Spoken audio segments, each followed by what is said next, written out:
At P3, we get to do a lot of different audits, and one of them has been the Meta ad account audit. Hey everyone, my name is 𝐎𝐓𝐇𝐄𝐒, and I'm one of the founders of P3 Media. The Meta ad account audit is really interesting because when we get a lot of these campaigns and a lot of these accounts into our system, we see that the most common error is that the attribution is set up to always count for view-through conversions. Now, view-through conversions are conversions that give the ad platform credit even if a person just looked at an ad without doing anything else with it, which automatically and unfortunately inflates your conversion metric, and it forces the algorithm to spend more and gives you a false sense of security.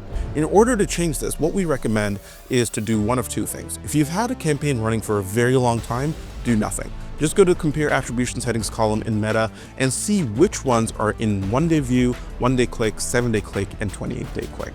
And if you're not happy with the current campaigns that are running, or if you want to optimize for future campaigns, simply go in and change your attribution settings to either 1-day click or 7-day click.